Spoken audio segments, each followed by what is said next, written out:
Okay. So Paula mentioned it'll be good just to get an idea of how the prevalence study looks in its context of a publication. And so I'll just want to share a few things with you around that. Let me just see, how do I make a zoom on this thing? I think this is the Chinese.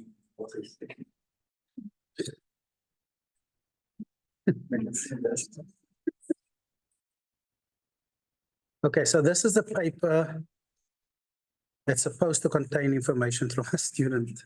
Okay, let me look at this one first.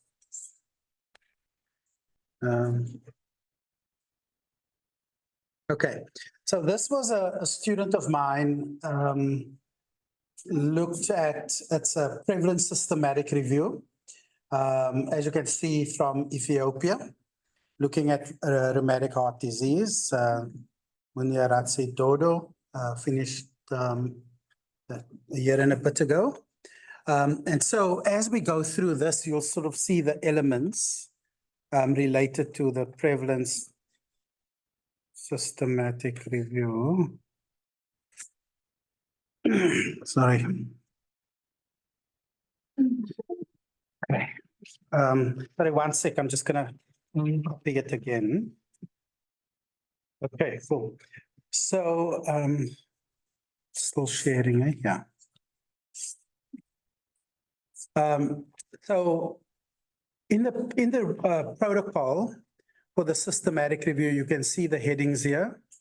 This would be in your thesis, but of course it is no different to, I mean, it goes into your article as well, but obviously you don't necessarily have all the same headings. So in the protocol here, you can see, besides giving the rationale and so on, he spoke about the primary objective of this review and the secondary objective. And then he had all the methods outlined in terms of what are the types of participants, the outcome measures, the types of studies, and so on.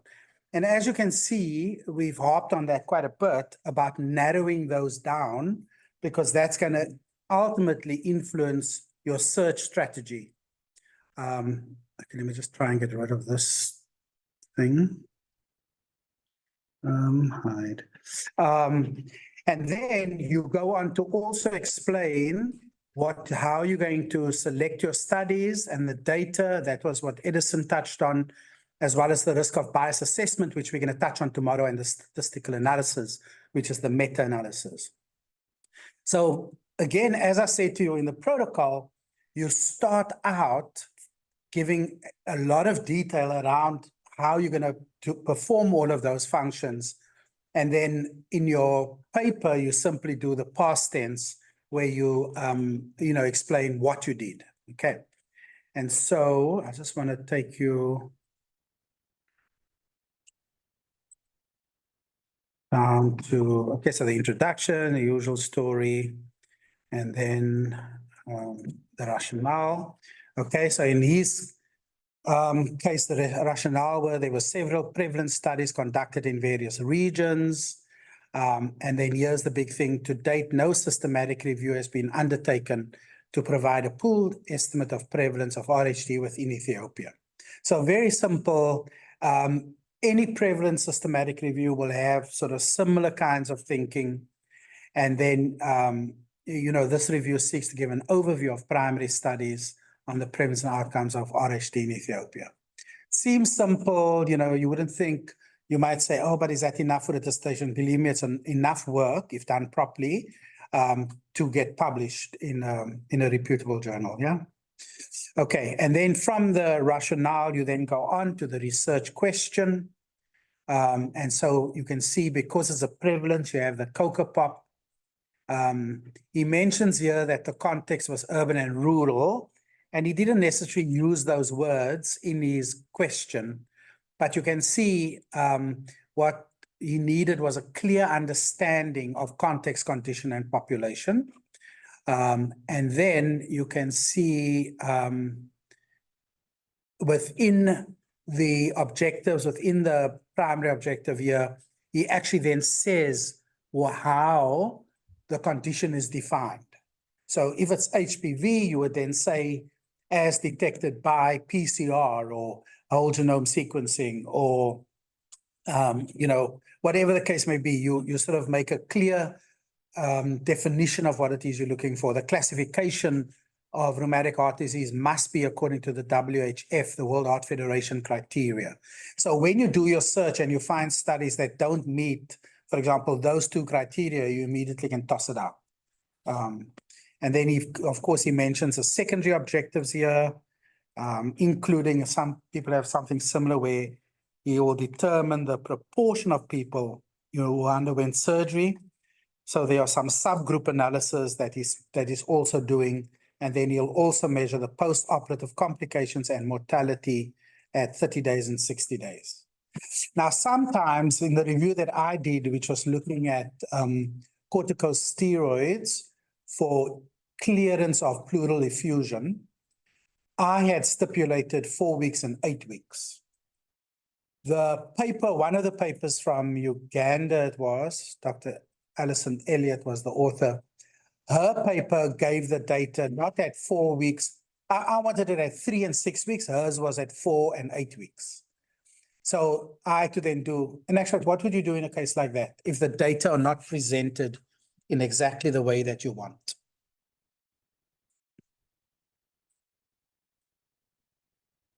It's not rocket science, honestly. It's not like a major thing. No, so remember, we don't go back and adjust our protocol afterwards. The protocol is set ahead of time with a good clinical reasoning as to why we were going to do it or whatever we specify. So there's a couple of things you can do, yeah? Yes, but that makes the meta-analysis difficult because then how do you include those data in the meta-analysis, right? So for those online, the suggestion was to have it as a sub-theme. That is a possibility. There's another way. In this case, there were graphs. And the graphs went from 2, 4, 6, 8 weeks. And so we could then adjust using the graph. We could do a back sort of fit. Okay, that was the one thing, which we did. And then I did the second thing, which you probably also think one should do. And that is I wrote to the author. And I said, Dr. Elliott, that's why I know the name so well. It was like 2000 and something. I wrote and said, Dr. Elliott, we're doing a systematic review. Would love to include your data. Your data is at 4 and 8 weeks. We need it at 3 and 6. This is what we calculated. Can you just tell us if we're on the right track? And she wrote back almost within 2 days and gave me the exact number. It was very close, so I could have used it. But the most important thing in a case like that, then, where you approximate the data, because sometimes you want, mean and standard deviation, but they give you median and interquartile range or something, so you can't use it. Whenever you approximate or whenever you do any kind of transformation, it's important that you list it in the methods. So in the methods, you would say, when you're writing it up, you'd say, while we ideally wanted the data at 3 and 6 weeks, where the data were provided on these at 4 and 8 weeks, we extrapolated the data and wrote to the author. The most important thing about systematic reviews is that you're transparent, that you say what you did, so that you don't have Mr. 1 out of 600 writing back and telling me my search wasn't complete for my twin study, yeah? Okay, so here in Munia's case, he wanted to look at mortality at 60 and 80 days and 30 and 60 days. And I can't remember if every paper allowed him to do that, but had it not done that, he would have then gone in and he would have made a note of it. Okay, and so here again, you specify the type of participants, the types of outcome measures, types of studies.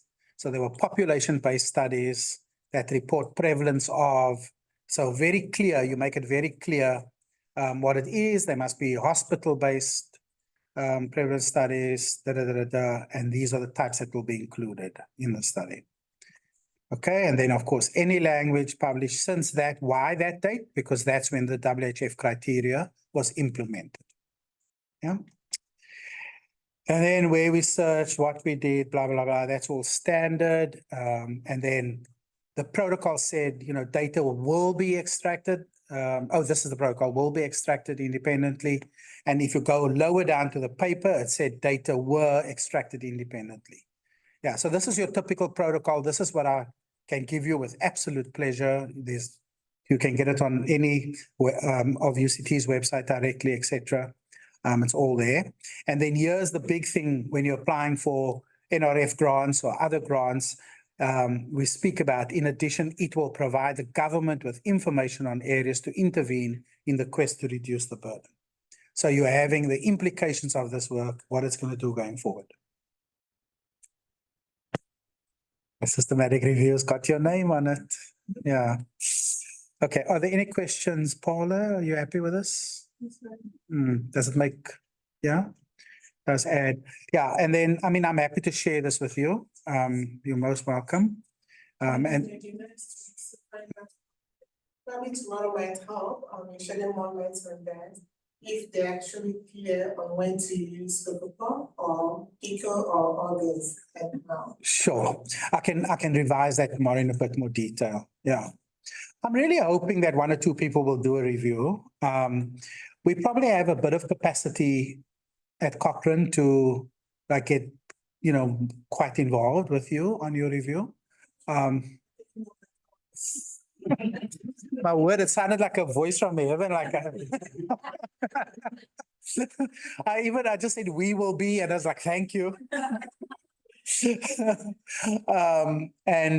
What also works is, which I've also done before, where people who are doing a review and we have our periodic meetings, we cover the topic together so that every time we come, you report back on your progress. So let's say we do the question, inclusion criteria and so on, and we do a teaching on it. We play around with people's data. You then go back and you come back and report. And then we do a thing on searching. We make sure everybody's on the same page and so on. And that way, within, a short period, you get the protocols done, registered, sorted and everything. Yeah. Anyway, yeah. So this now is the journal manuscript. So at UCT, we want the final thesis to be a journal manuscript. Is that the same year? Or do they still want PhDs are publication. This doesn't have to be published, but it's in the form of a publication. The question is, can you write up your dissertation for your master's degree in the form of a paper, whether it gets published or not? Well, the manuscripts publication, we do that a lot, not by article for them.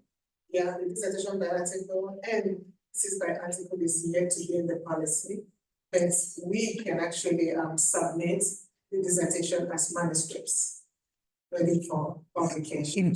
As the final product. Yes. Yeah. So that's what we did here. So you can see he wrote up the result as a journal manuscript. And then at the back of this, you say which journal you chose and you just put the author's instructions. I'll give you a tip. The easiest one to use is PLOS because I don't care about word count. If you take some of these others, the word count's like 3.5, and then you circle to try and get it done, right? Yeah, but this is for the submission of the journal manuscript for the thesis. Yeah, PLOS is expensive. I mean, we spent in the Cochrane, we had a lot of publications and it's, it's like 60,000 per open access minimum. I think Tariq's one was 80,000 Rand.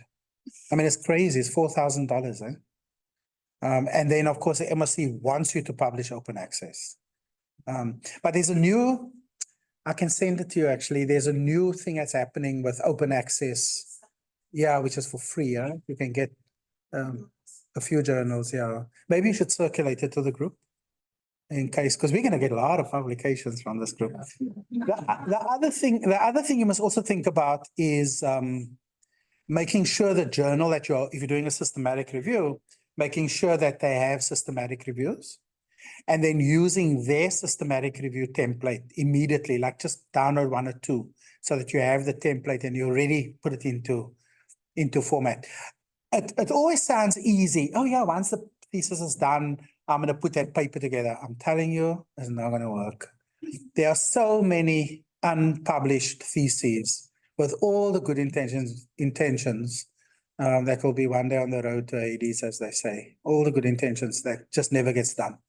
And the big problem with systematic reviews is that it's time sensitive. It must be submitted within 3 months of the last search. So if you search on March 2024, if you want to submit in August, they won't accept it because the search is out of date. Or they'll accept it and they'll tell you go update the search. Now you update the search and you find an article. Oh my word. Everything must be redone. Meta-analysis and it's just a disaster. So what you rather do is do everything before you submit, double check the searches, the databases, make sure there are no articles. And in actual fact, we'll show you with PubMed, if you have a registration ID, you can get them to send you any new articles that come that match your search. That's what you want to do, so that you're up to date. And then you can do something which I'll deny saying, where you can say, okay, there's a new paper April 1st, and you may say your search was till 30th of March, if you don't want to include it. But the bottom line is you want to have the most recent up to date, and you may as well do it. It will always be a horrible thing to do anyway. So my suggestion is the day you submit for publication, then it's out of the way. Yeah. The day you submit for your thesis, okay? So here we go, and you can see, I'll just go through the abstract, conducted a systematic review according to the protocol, and then we go studies were included. We explained this, remember this was in the protocol, now you're just putting it in past tense. And then a total of 9 studies were included, 5 on prevalence, 4 on outcomes. And there you got all the numbers, 21 per thousand, 60-day mortality. All the stuff you said you were going to do, you now report in the past tense. And then mortality was high, and so on and so on. And to achieve the WHF target will be challenging. Okay, so that's it. Yeah, I'm ready for you, my brother. Okay, are there any comments maybe online even?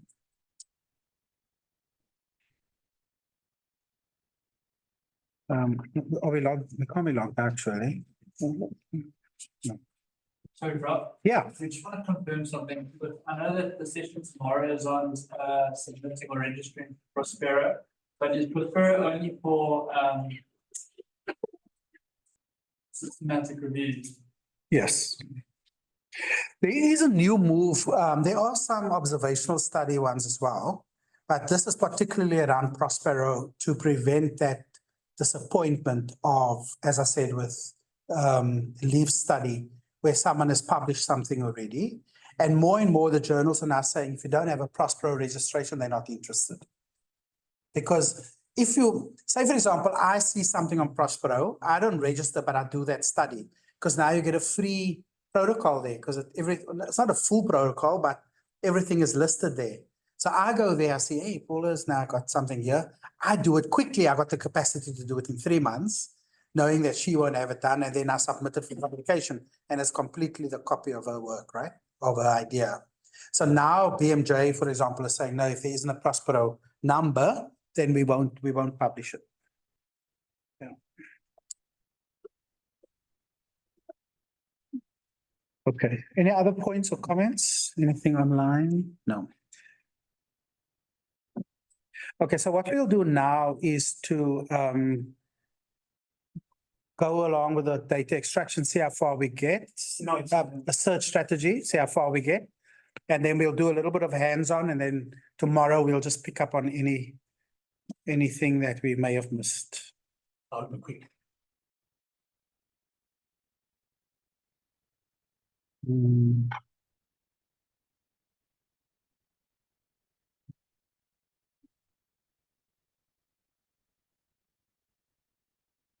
This one, right? Yes.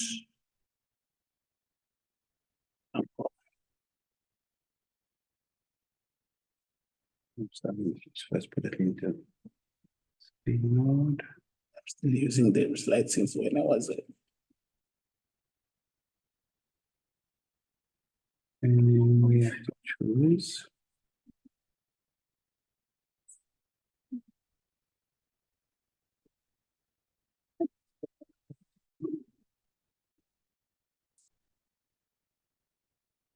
You need to do this thing. Oh. You just click on more and then you hide.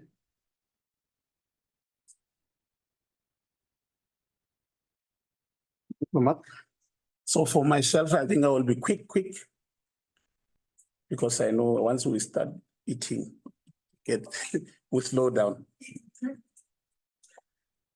So I'll be just giving some a little bit of a background around the search strategy. So you got everything now, you know what you want to do. So now you want to search for the evidence. You know, I want to know where are you going to get the evidence? How are you going to get the evidence? So the first thing first, what I will want to ask you, I just maybe we'll be quick, but I think I'm thinking for the time, because I've realized that we need hands-on exercises done being talking. Hands-on thing, I think are very effective. So when someone speaks about the search strategy, what is it that comes to your mind, search strategy, and then why do we need search strategy? Colleagues online, you can even type on a chat.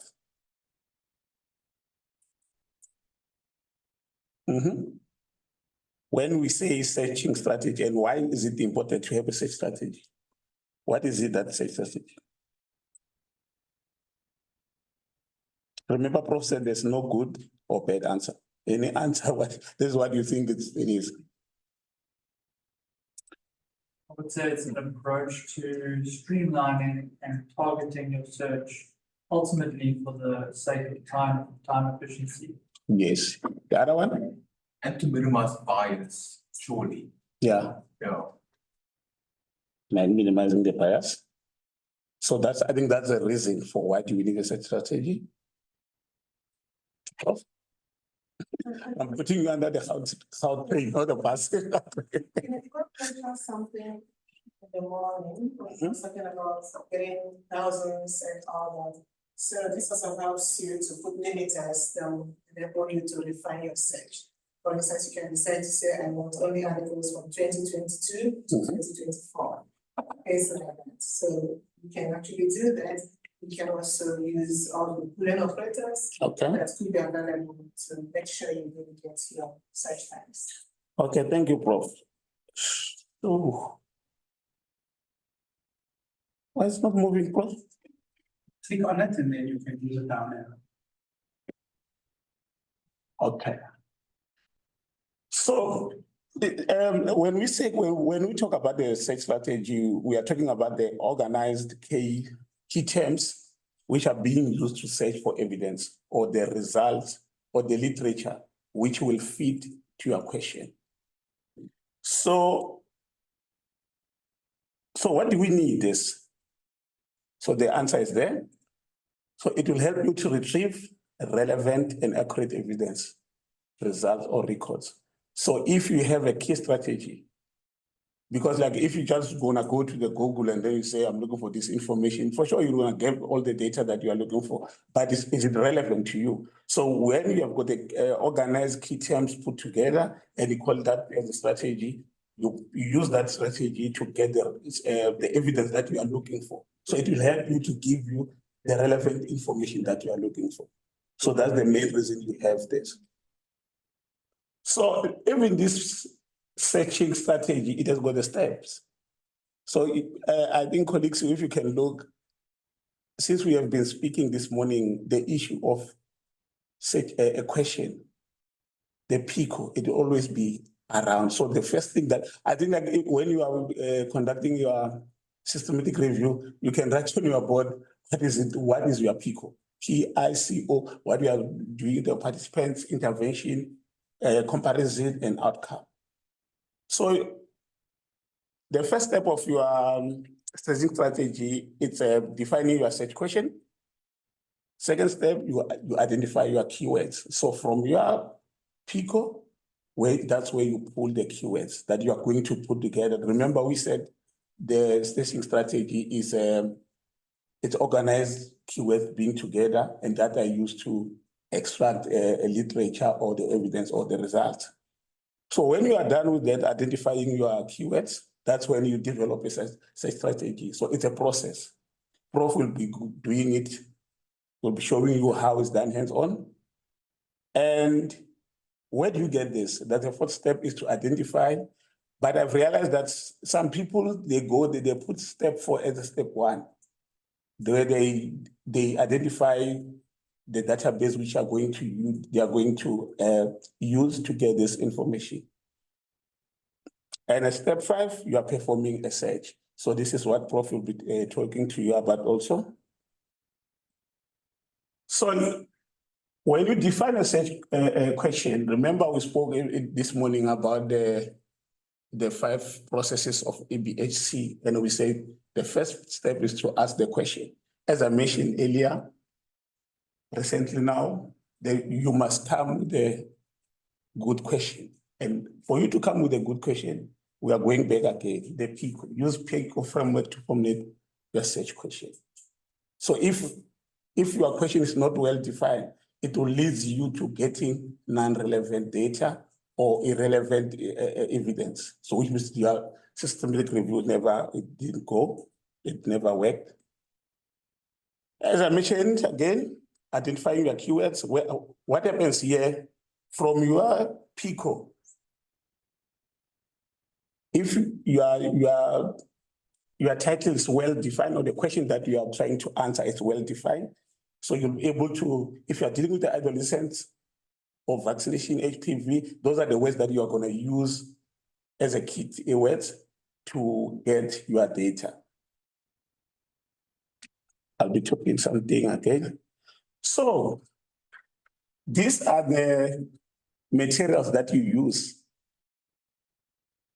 You know, I've been avoiding this. I've been at MRC I joined Cochrane since 2018. And what I know, we had joy as a librarian helping. So after seeing the search strategy, this bulletin or whatever, I said to myself, no. Every time I get the question, I'll just send to you, can you please do a strategy for us? Until I had to join the group of conducting the training. Also, that's when I had to know exactly what is it. So the first thing that you need, the building block that you need, is to know the synonyms of the keywords that you have used. Remember, you identify the thing. If you have identified maybe girls, what is the other synonym? What is the synonym, the other name that is being used to call girls? And then you will be coming to use a bulletin operators. Those are the or, and, or not. I had a funny encounter with the asterisk, because I always called it like a small star. And I know that just use a normal language here, but some people, they've got specific names, scientific names. You'll need the small star, as I mentioned it, asterisk. You will need a question mark. You will need inverted commas. And you will need mesh terms. These mesh terms I had it as a red because Prof is good about it. It's going to tell more. And then you will need a filter. So these are the building blocks that you will need. The first thing that you will need before you can do your search strategy. So with the synonyms, first thing that you do also, you must just put them down. All the synonyms. Remember, you have got the keywords. If you have got the HPV vaccination among pregnant women, you must HPV vaccination. What is the other synonym of HPV vaccination? Pregnant women. What is the synonym? So because you can look for the data only to find that there's a study which has got the data that you are looking for, but it's not written as a pregnant women. They've used other terms. So you must list those words down. And how do you get the synonyms? I know when you're using a Microsoft Word, you can right click on a Microsoft Word, and then there comes synonyms, like thesaurus and then the PubMed. With PubMed, Prof is going to talk mesh terms. And forgive me for writing it in small letters, mesh terms. It's easy with PubMed. When you write mesh terms, it gives you all the names which has got if it's immunization, how immunization is being defined in other ways? What is it immunization in many ways? So as an example, I said immunization, and the synonym of immunization is vaccination. So if you are looking for immunization or vaccination of HPV, it will look, if you have got a good strategy, such strategy, it will include all the studies irrespective of their written, as the title is immunization or vaccination. The bulletin operators. So when do we use or? An N or not? I highlighted not for a specific reason. So with or, you put or only when you are combining your synonyms. Whenever you do with the synonyms, that's where you put or. So as example, also I wrote, so when you are dealing with the vaccination, that's when you say or immunization. And you come to end. And it's used only, okay, but I don't know what I'm talking about now. And it's used, yeah, because like I think I'm explaining this better. So and it's used when you have got a vaccination and pregnant women. You'll use and. So, but or it's only for synonyms when you're dealing with the synonyms. But when you're dealing with the keywords, you are trying to put the keywords together, you use and. And not, many people, they don't put not to exclude because you can be doing it. Okay, I'm looking for the studies done with the pregnant women, but not in I don't know, maybe in a country, maybe only in Africa, not in Africa, anything like that.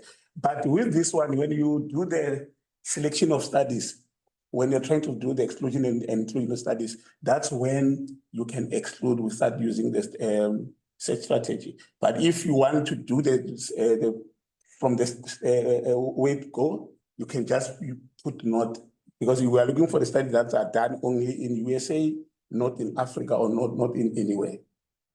Sorry, can I just give another obvious example?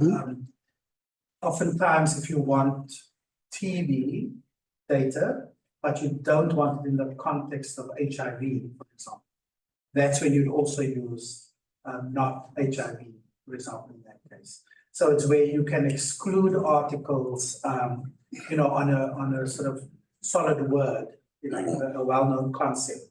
Then that's when not is very useful. Sure. So you'll put TB in not, is that? Yeah, but all of this, we develop line by line, which I'm going to show you. Because then it makes sense to go back and understand your search result. But I'll show you that in a minute. Thank you, Prof. So we are done with the bulletin. So now we are coming to ATRISIC.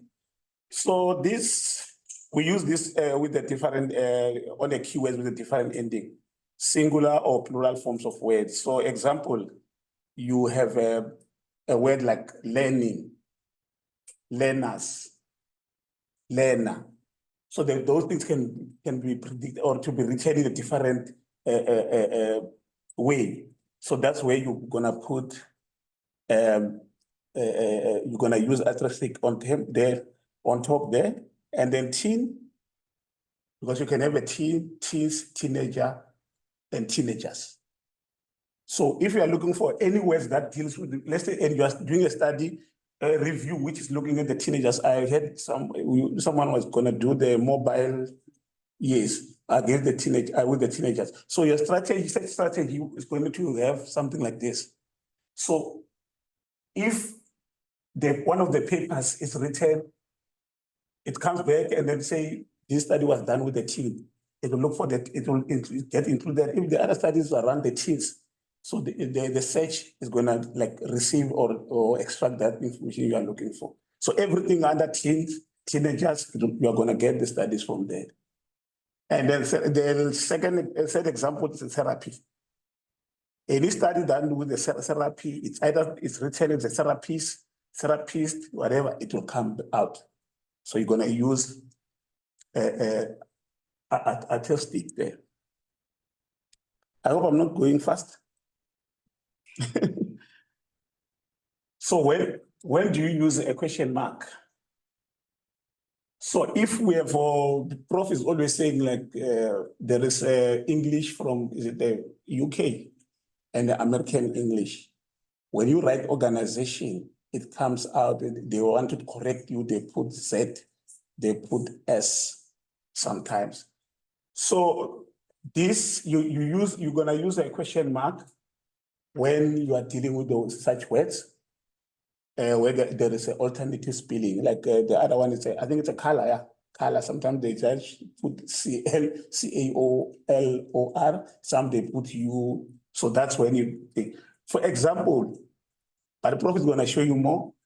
Where do you put that question mark on that word, the keyword that you think? So where they differ. So with the behavior, like it's after O. So that's where you put a question mark. We'll look for, so when you are done with that, your search will look for all the papers that has been done, and then they have a behavior, it's either behavior or behavior with a U in the middle. Immunization, the same thing. So it's either the paper was saying immunization with a Z or immunization with a S. You'll retrieve that data from database. And the last one, it's inverted commas. So this you use only when you have got a keyword together which form a phrase. Like we are pregnant women. So when you're saying you are looking at the study with the pregnant women, you're gonna put your inverted commas on that keyword. For example, evidence-based healthcare and social media, healthcare workers, vaccination tendency. So let us make it to be funny from your work that you are doing now. Which words do you think is going to need from the research that you are doing? Which words do you think is going to need the inverted commas? Maybe also that I'm working on HIV associated disorders. Okay. But sometimes the term HIV associated impairments. So how do you work around that you have those two terms in inverted commas, fully define or just change the last part? So let me go back. Let me go back. So remember, you don't change anything. Remember here. Is it the one here? Oh, different, prof, is it a different spelling? Oh, you said it's So it's HIV? It's not disorders, and then Yeah, so that can be handled either through here or nothing stops you from doing both Yeah. and using the or Boolean command. But also when you look at the medical subject headings, which I think you're gonna. Mesh, yeah, you're gonna talk about, yeah. Well, because that's the umbrella term for all of those. But we can check on that now once Edison gets to there. Yeah. So for me, I'm just giving you the background with which the building block that you will need to develop your search strategy. So I spoke about the filter. So when you are done with everything, like with the wording, all the keywords together, putting the commas and the question mark, you will need to limit your search because you have spoken about the narrowing your search strategy. So language, you have to say English, or you need everything. It doesn't matter if it's written in Spanish, because in many of our reviews when we write, we say, especially with the protocol, we say all papers or all information will be collected irrespective of the language. There will be what do you call this? There'll be translation, but I don't remember any translation because the PubMed won't give me any language. It's only the English thing. They just give it in English form. Yeah, but sometimes they give you English abstracts. Yeah. The article is fine. So the line that we have normally is all articles with English abstracts, irrespective of the language of publication. And then what I did was I got hold of the Foreign Students Association at UCT and I found a Russian student thing. Cost me a lot of money, but anyway, I paid it. Always pay. So you can also filter or narrow your search strategy with a publication type. What is it that you are looking for? Is it a systematic review or is it a primary? And then the period, which year to which year? Because you can, if you're gonna say HPV vaccination among the pregnant women, it's going to, since 2006, when the first HPV vaccine was licensed, it's gonna give you information from 2006 until now. So if you say from 2010 until 2020, you are narrowing your search strategy. So when you're done with that, it's a time now. Remember, I mentioned that some people, they start with the database, selecting which database they're gonna be using. But some, they just create a strategy and then later do the what do you call this? The database. But one thing that you must know is the different strategy for each database. Each database has got its own thing. Rob, do you want to talk around that? Maybe a bit later, yeah. A bit later, yeah. So this, maybe with those bulletin, that the search strategy goes for PubMed. If you're going to do the Scopus, it's another search strategy because they've got a way they put their building blocks around. And you can see here that we have got a different database. So Cochrane, if you want to search on Cochrane, for sure you will be getting the systematic reviews. PubMed, we all know. And with the clinical trials, as I was talking earlier this morning, International Clinical Trials Registry, ICTRP, you'll search here. And the Cochrane Central Registrar with Central. So when you are looking for clinical trials, this is a database that you'll be using. I think this one is it's easy. The hard thing is to come with a search strategy. So here is the example. I know this example it belongs to my colleague Annalisa. I hope she's not online. Yeah, it's her, it's not mine because so this is something that she has done before. So she has a question already. The question: in individuals eligible for vaccination, do reminder interventions compared with standard practice reduce missed opportunities for vaccination? This is what she wanted to find out. So now she must come up with a search strategy. So the first thing is to put the P code and later identify the keywords. So the P code, the participants were individual eligible vaccination. Intervention was a reminder. C is the standard practices, or it reduced missed opportunities for vaccination. So from this is where you identify your keywords. And I know Prof is gonna talk a lot about this P because even yesterday I was asking him, why did you put vaccination in there? Because vaccination is a intervention. Like, no, he said, no. It's individual eligible for vaccination. It's not the vaccination. So I know even Annalisa and myself will always fight about this P. So I don't know if we are all clear about this. Do you understand where she's coming from with this? Okay. I understand it, but I feel like I struggle to actually pinpoint these keywords. Yeah. Person, like individual eligible for vaccination, is that like one whole?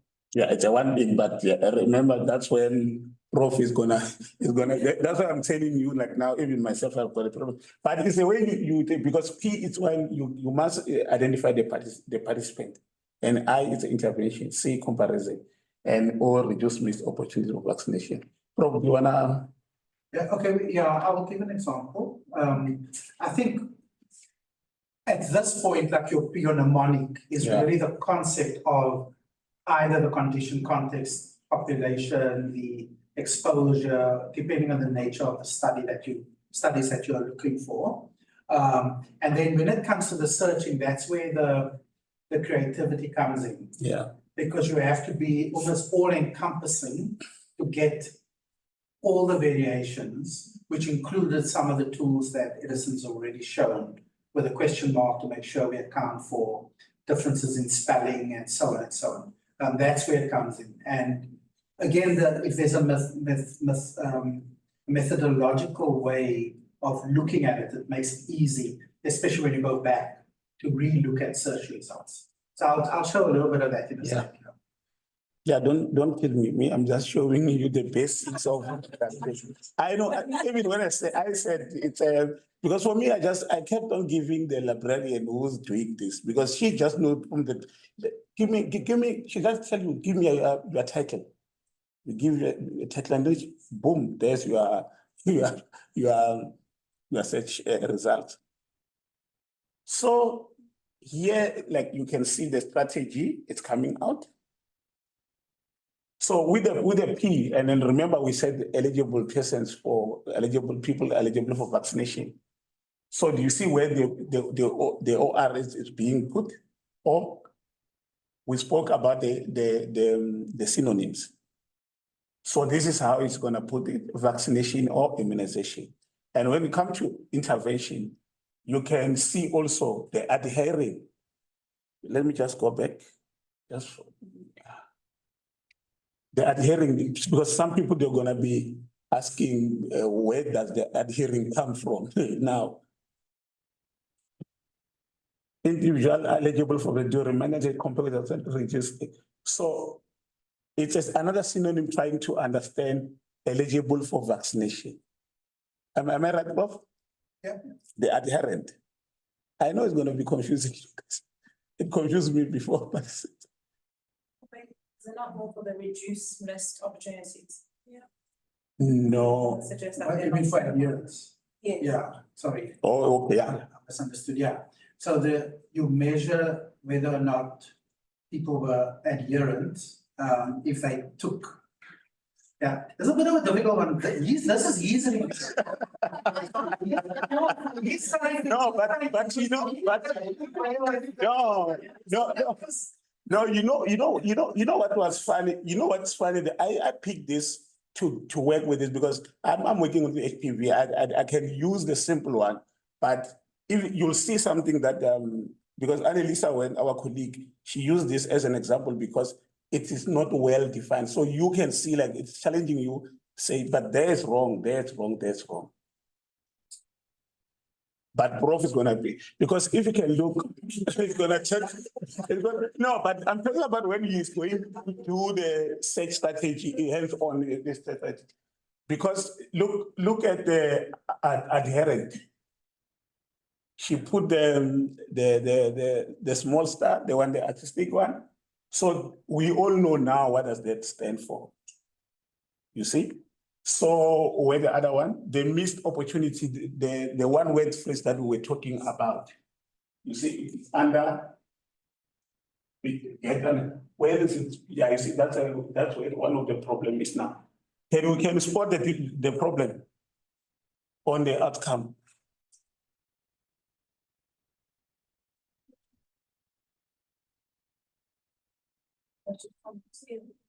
Yeah, it is missing inverted commas. Yes, it misses the thing. Because even here, because we're supposed to miss opportunities, there's inverted commas, missed opportunities again. And remember that what does this small star stand for? I think the first or missed opportunities, trying to singularize it. Yeah, but you must take it like step by step. Remember, when we have got a one word phrase, we put there, but even under the same phrase, you have got a word which has got a many ending. Doc, can you go back to the previous slide, please? Yeah. The slide where you have the outcome, yeah. So Reduce. the outcomes are different from what you have on that slide, the templated slide. Remember what Prof said? Now, this is like this. Remember, you are just putting everything down, but when you go up, so that you can identify your keywords. Yeah. I will talk a bit about that, much to use readings. So can you see what's going on with the search strategy? So you end up having the wrong data because you didn't design the right search strategy. Can I go on?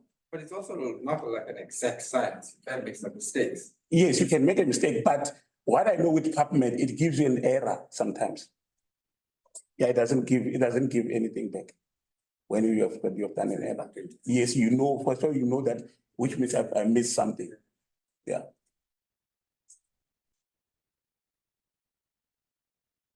So do we still want anyone to see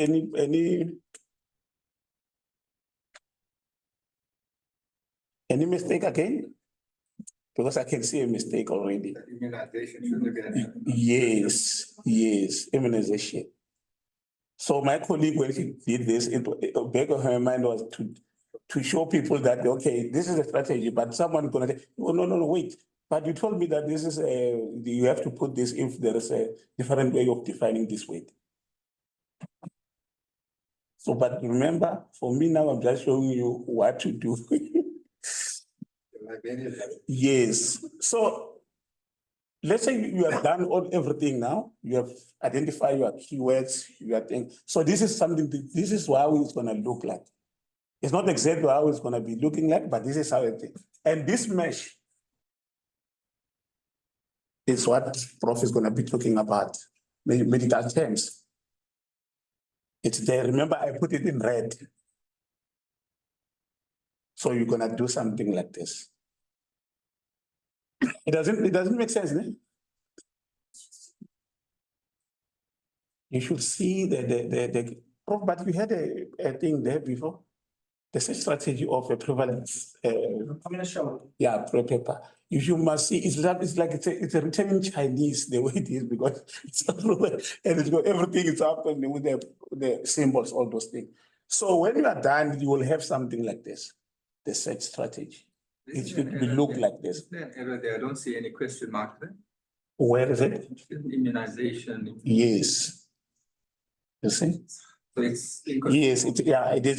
So these two slides, it was all about like showing people like this is how, so that the participant, they can see like, no, but you said we must put Z question mark here, you must put inverted commas here. So at the end of the day, but you'll end up with something like this, but Prof is going to take you on with a specific hands-on here. So I think I'm done for this. Okay. Yeah. But please don't kill me. I'm just Thanks. Okay, I just want to check with you. I have, we'll do the hands-on just around the searching, and then do you want to end at that? That will probably take us till about 3:45. We can end at that point, and then I've got my research technologist back home who is going to talk to us about managing the search results using an online platform called Rayan. And I'm thinking it'll be better to do that first thing tomorrow morning at 9. Is that okay? Okay, cool. Right. Okay, I'm just going to give me a minute just to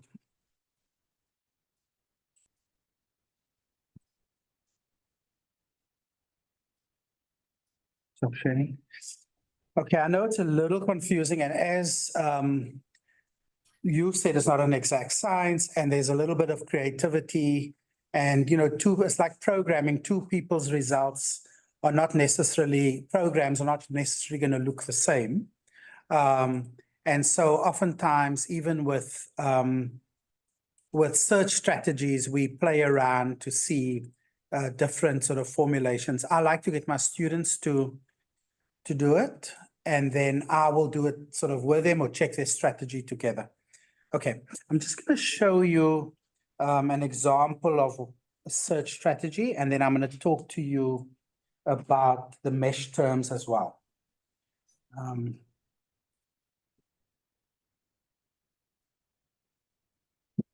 Just give me 1 second to load it.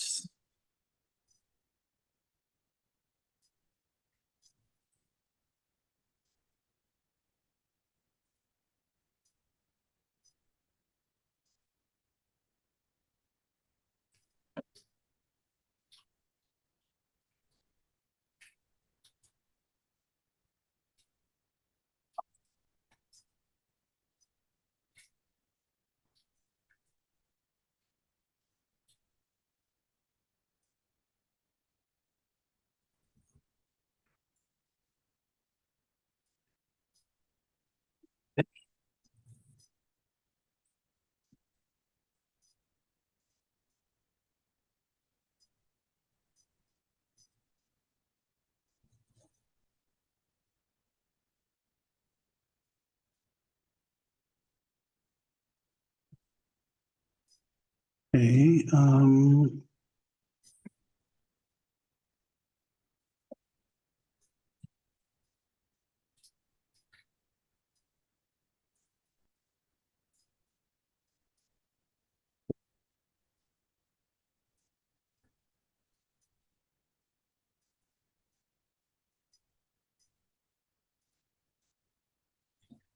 okay, thanks, Eddie, for the overview, and hopefully complimenting you, we'll get the story across. Okay, so like with a computer program, what you want to do when you're doing a search strategy is to work methodically through the various elements of the mnemonic, which affectionately generally is called the PICO, but depending if it's a Cocoa Pop or the PO or whatever the case may be, what you want to do is work methodologically or methodically through it. So for example, in the search strategy on the screen, you can see there that items number 1 to 6. So all of these items down here are the same concept, right? And so like in the example with HIV associated, because there's another problem. Some people don't put a hyphen and others do. So you may put a question mark in between that. You would want to get all of those together into one concept. So in this case, you can see #7 combines from number 1 till number 6. And when you're using the or term, you're not saying what is common between 1 and 2, because that's what and does. You've got 2 circles. The and is the bit in the that combines or that where they intersect. Whereas the or says anything in circle 1, anything in circle 2. Excuse me. So for example, you can see number 1 is prevalence. And if number 1 as prevalence was represented in a circle, and then number 2 is frequency represented in the circle. And when you say 1 or 2, you are saying not where they intersect. You are saying anything in 1, anything in 2. And it's conceivable that they will have common elements between them, because the words may have been used interchangeably within an article. Okay. So the or is like, the Michelin man, like the Oros man. It's a fat man, because all he's doing is taking everything, bringing it all together. And so all of those synonyms are then brought together. Prevalence, frequency, rate. Some people speak about rate. Is somebody going to just mute that person, please? Proportion, some people wouldn't say prevalence. They may say the proportion of people with HIV.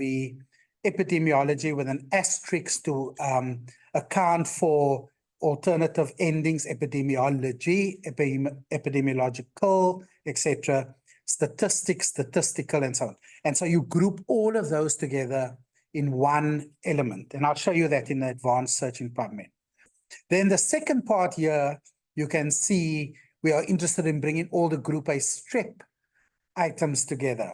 So number 13 reads number 8 or number 9 or 10, etc.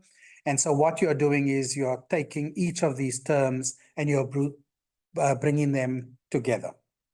Okay. Now, because we are interested in the African region only, because we are wanting to report on the group A strep in the African region in terms of the vaccine, we then apply this African search filter. Okay, and that then is an item on its own where this is a whole line. Okay, and so here you can see, and I'll explain the mesh terms in a minute, but here you can see if you go through these, all the countries are represented.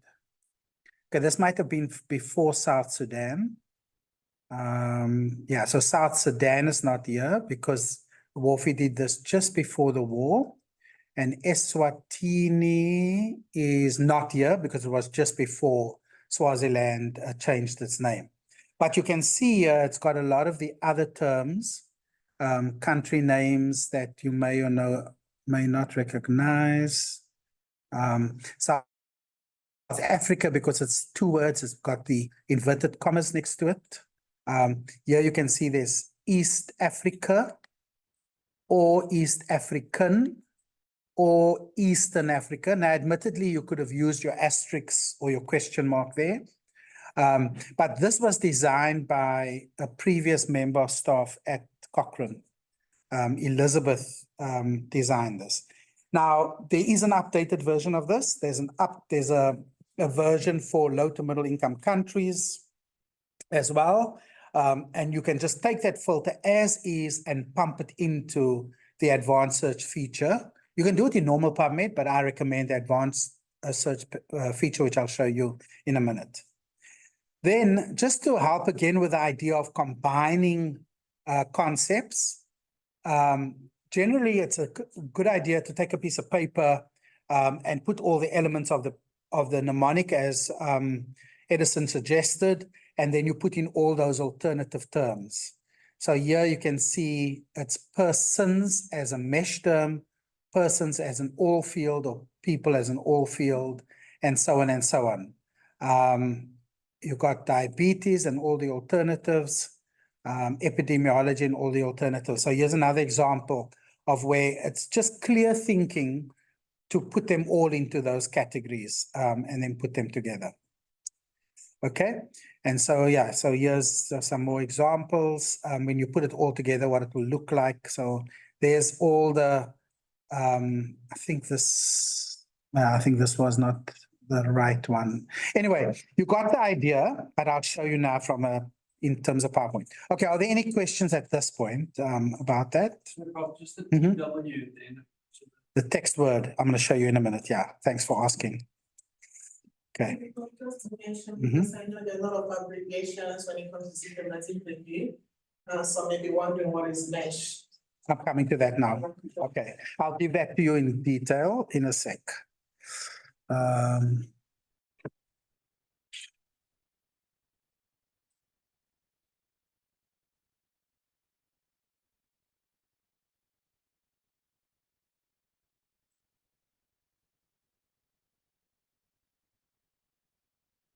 Okay, cool.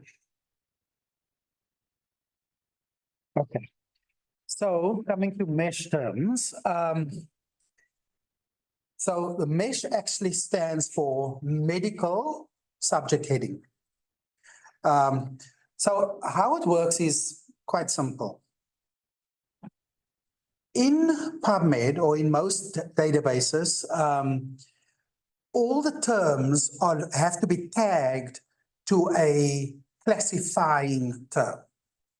And so, you know, when you submit an article for publication, they ask you for keywords. And then those keywords will automatically get mapped to these medical subject headings. And you know what's very interesting? My student now, Gail, submitted her paper for publication. And, you know, you have to go to those portals, editorial manager or something. I've never seen this before. And they ask you to load the cover letter. They ask you to load the abstract. and they ask you to load your journal article and so on, and all the facts and figures. And then it says, preview the PDF before submitting. That PDF for preview came back in the final view. It was quite incredible. Everything was put into the columns. The abstract was in the top section there in a different font.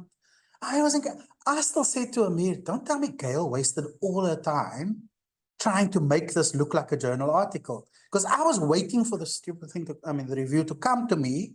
And I'm thinking, did she waste all her time, doing this? And she said, no, she just, as she uploaded it, it automatically turned it into a PDF. I was like, so cool. Yeah.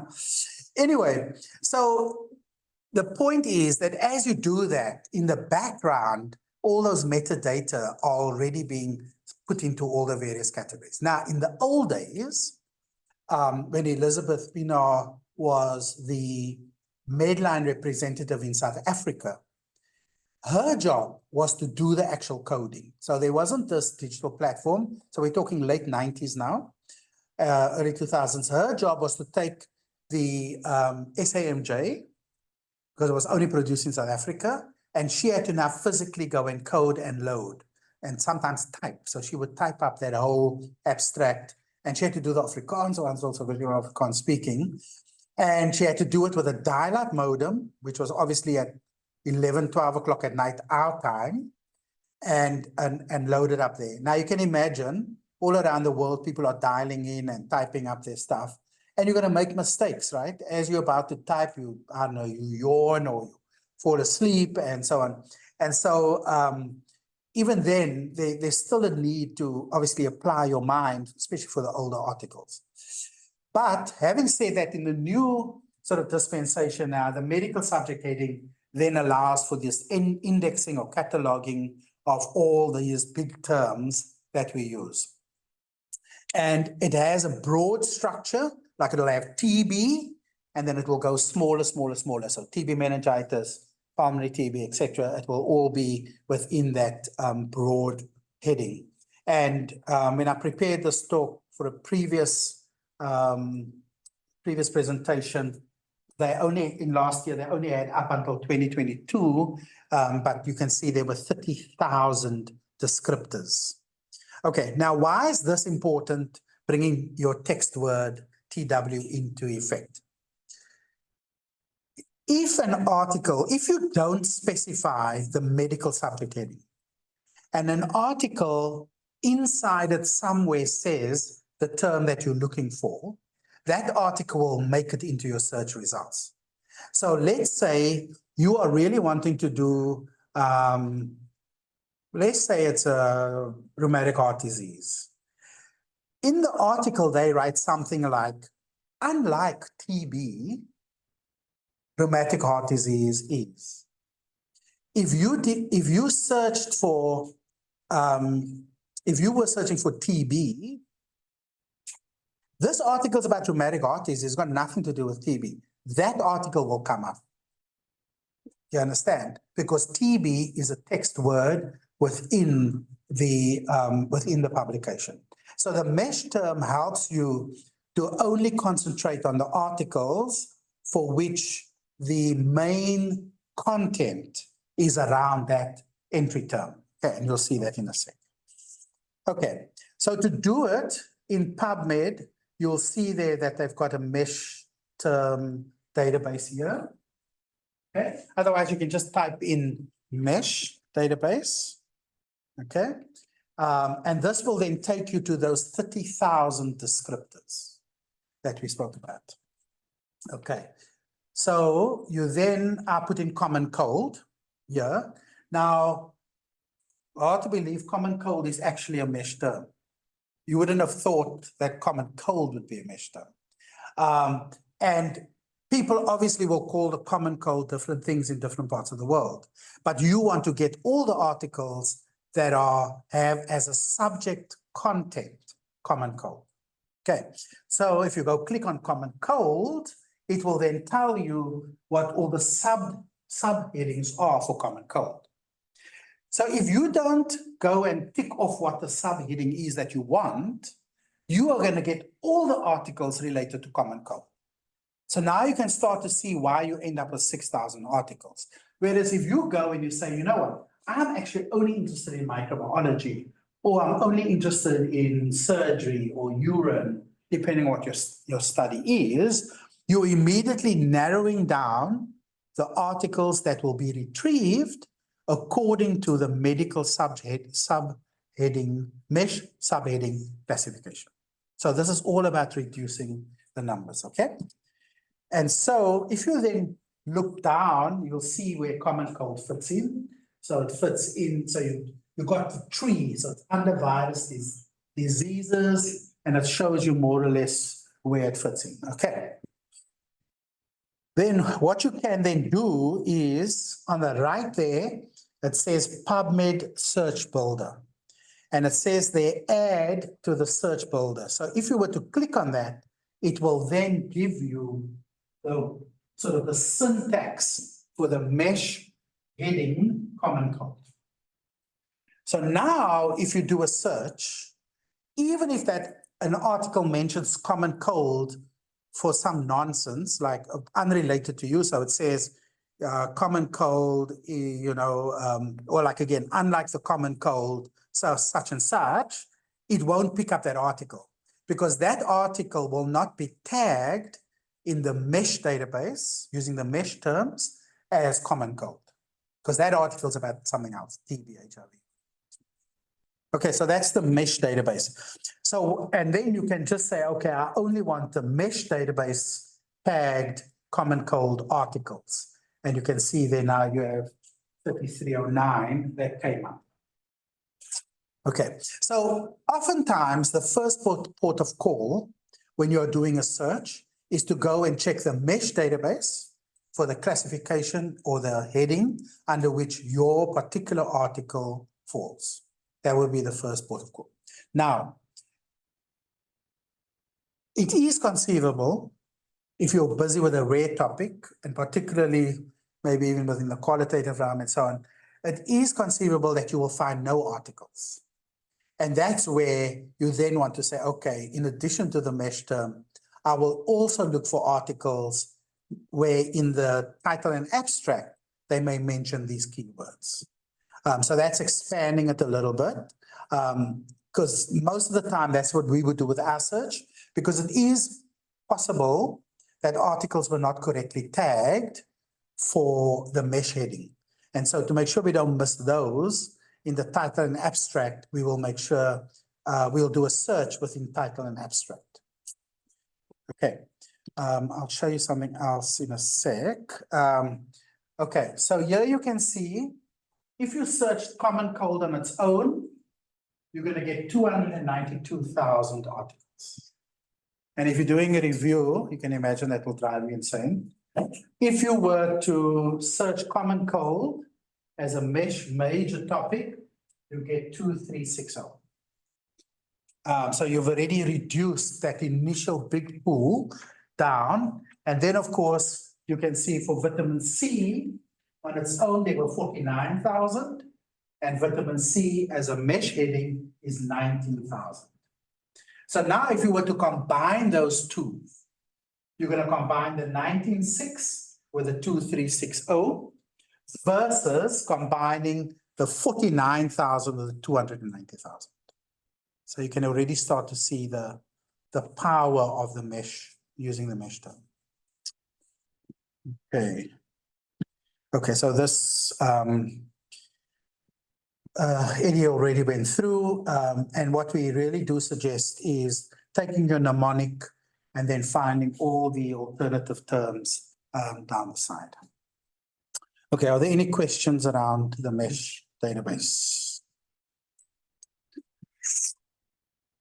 Okay, are there questions online?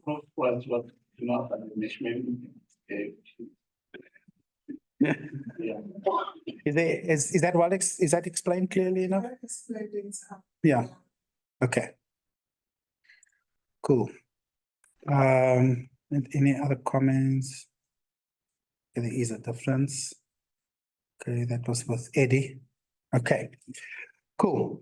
So if you don't mind, I'll just go to PubMed.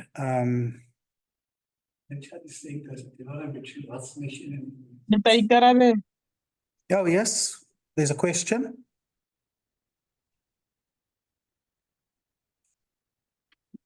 Where is the sound coming from?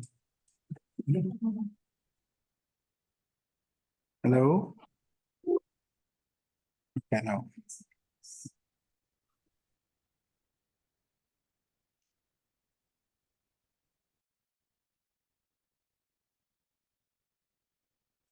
Yeah, I should do it on my computer. Okay, I'll do it, yeah.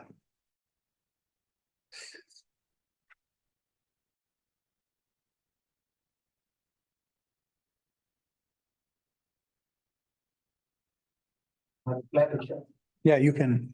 Thanks.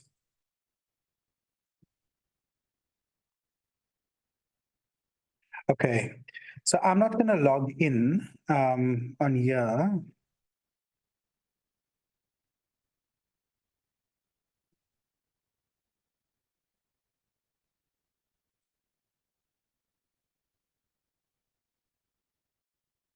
Okay, so let's just.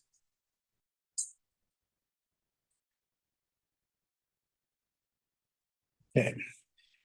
Okay, so I'm showing you the mesh database. You saw how I got to it. I simply typed the word mesh and it came up immediately.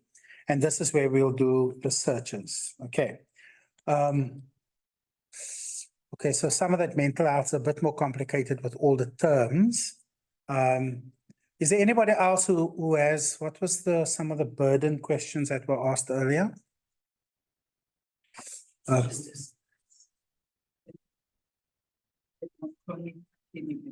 Chronic kidney disease. Okay, so let's see for chronic kidney disease how it is listed in the mesh database. Chronic kidney disease, yeah. Okay. So there's obviously the mineral bone. So you would want on uncertain, or shall we go with number one, my dear? Oh, you can't. So it's renal insufficiency, chronic, or chronic kidney diseases of uncertain etiology. Number three. Okay. Okay. So if we look at this, you can see that chronic kidney diseases of uncertain etiology falls all the way under urogenital diseases, coming all the way down. So if your condition of interest is chronic kidney diseases, we can see that there is a term for it. And if you're worried that there may be terms a little bit above that should have been included, you can go back up the tree to make sure that you include it. For example, you may say, you know what, I'd probably want to rather go with kidney diseases, for example, okay?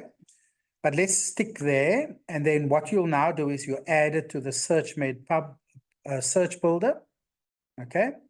And then, of course, you can search PubMed for all of those. Okay, so we see we have 27 results. So oftentimes when you're doing a systematic review, you may have an article or two that you know matches your criteria.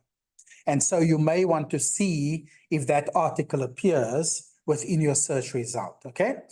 The other thing you can do is when you have a paper, for example, that you know, you can actually go on this display options and you display it as a PubMed. And then you'll see that what it does here is give you that metadata breakdown.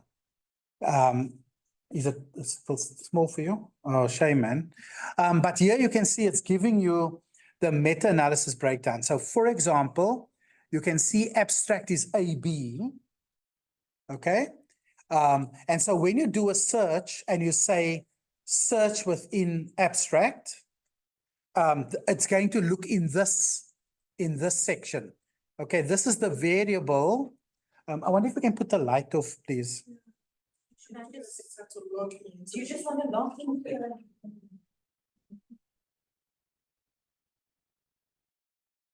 Have the link. Okay, yeah, you can use my computer. It's already logged in.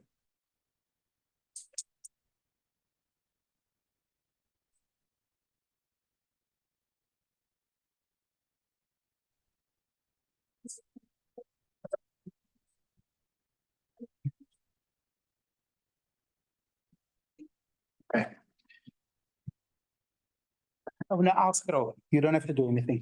Yeah.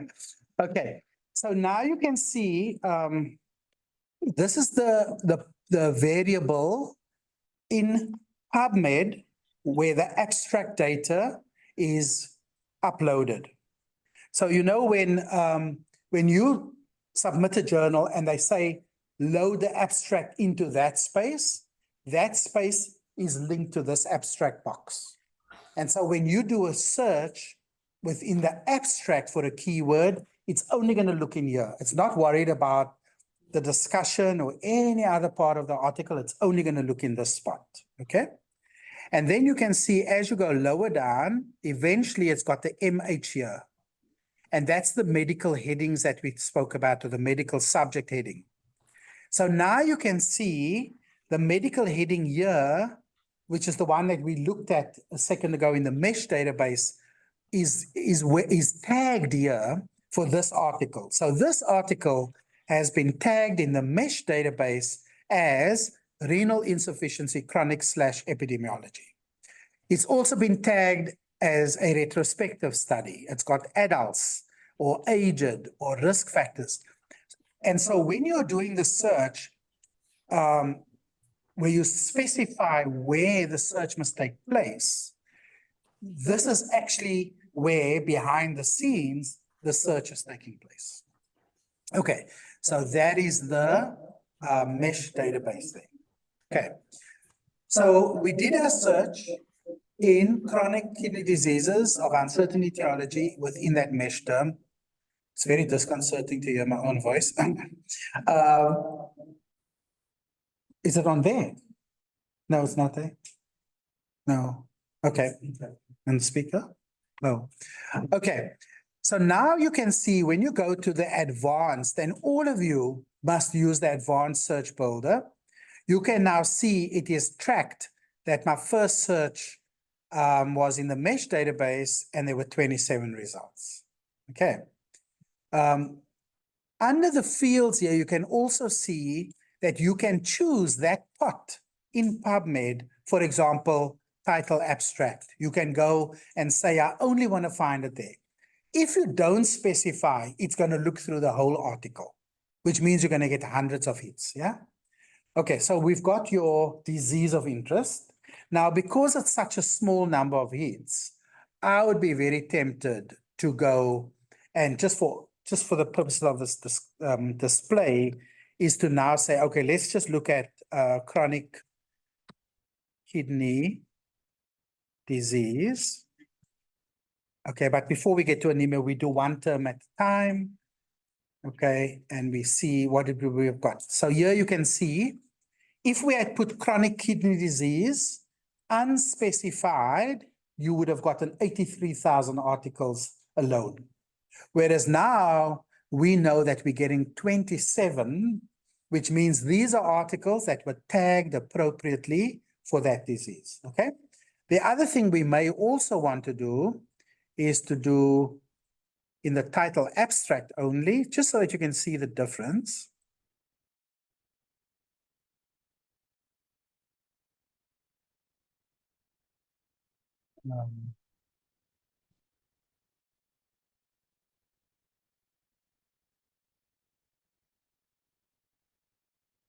If we had used title and abstract, we would have got 78,000. And I mean, I would imagine that as a researcher, if you've got 80,000 articles back, you're already, that's the end of your Netflix series for a year. Okay. Okay. So now we also want to go and see what PubMed looks like. I mean, anemia looks like in the mesh database. Okay. So I always do it separately. I know people do it together. And anemia is one of those things that can be spelled differently, right? So that becomes a bit of a problem, but let's just go with anemia as it is. Okay, so part of what the PubMed medical search headings do, medical headings do, is to eliminate that difference, okay? So if we go to anemia here, we can see it's a medical heading. And now you can decide, my dear, which do you want to subcategorize further, if it's any of these? right? Which you wouldn't have known if you had simply put the word anemia in. Okay? And so now you can decide, okay, I want to go to iron deficiency maybe. Is that what you're looking at? Or anyone? I'd like to have the one on chronic kidney disease, because it's anemia of chronic kidney disease. Okay, so you want to go anemia general. Okay? No, we're going to combine it. Don't worry. We're going to combine it. I'm just talking about the anemia part, right? So it's not any of these subheadings here. We'll just take it as is. We add it to the search builder. I then just copy and paste it from here. Go to advanced search results. Paste it in there, add to history. So anemia gives us 179,000 articles. Had we used anemia in title and abstract, only, we would have had 140,000. So we would have even have missed some articles had you used title and abstract. Okay.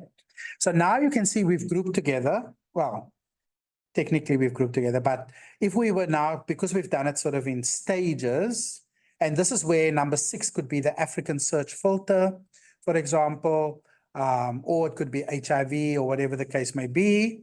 We can now go and combine them. So we'll say number 1, and we use and because we want to say in the circle of number 1, compared to the circle of number 2, which of them are common. So we use and for that.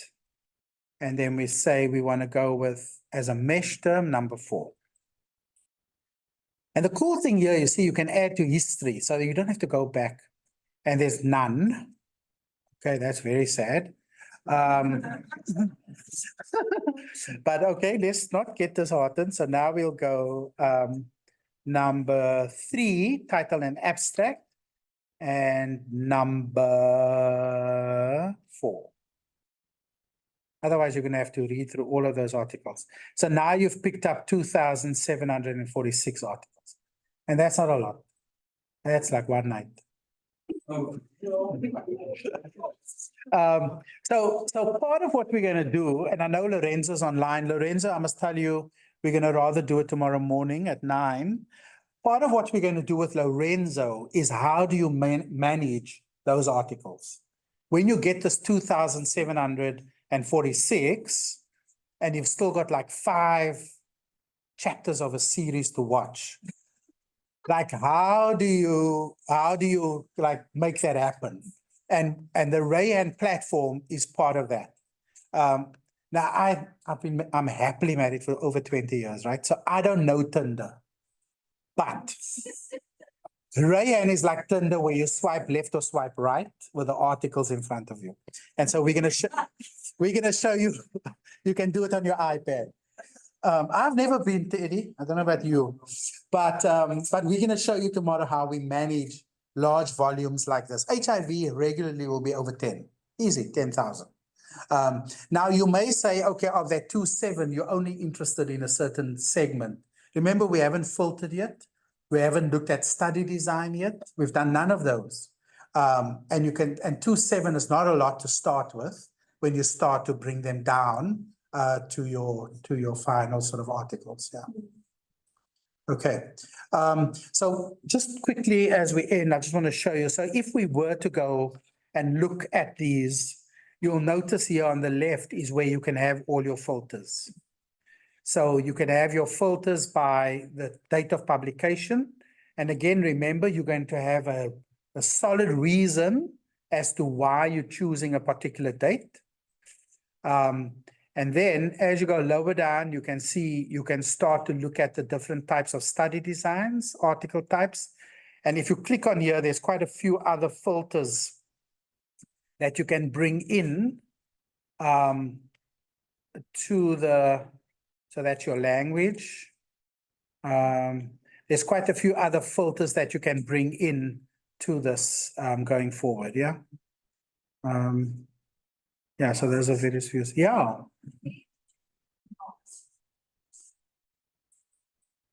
No. So again, my suggestion is to use the advanced terms. So let's just say our colleague didn't want to include HIV, okay? So we go to the database here, we look up HIV. And then we find HIV, we see that HIV is a mesh term. And so we add it to the search builder. And now we take that into our advanced results and we look for HIV. Sorry, I wanted to do it at the advanced. Okay, so now we see here, there's 109,000 articles where HIV was a mesh term. Now we want out of this 2,700 here, we want to exclude HIV. So that's number 9, not number 10. So we go number 9, not number 10. And so there's only one article. So it was 2,743. Take out the HIV, you get 2,742.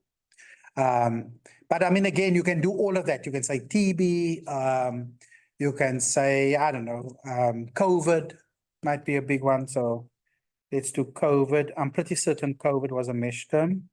So I'm not still gonna look. Oops. No, let me do it properly, sorry.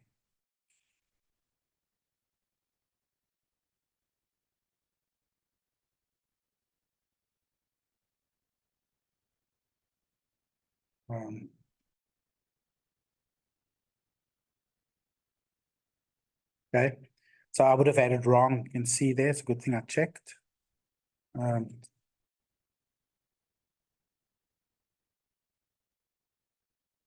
Okay, so now let's take number 9 and we take out number 12.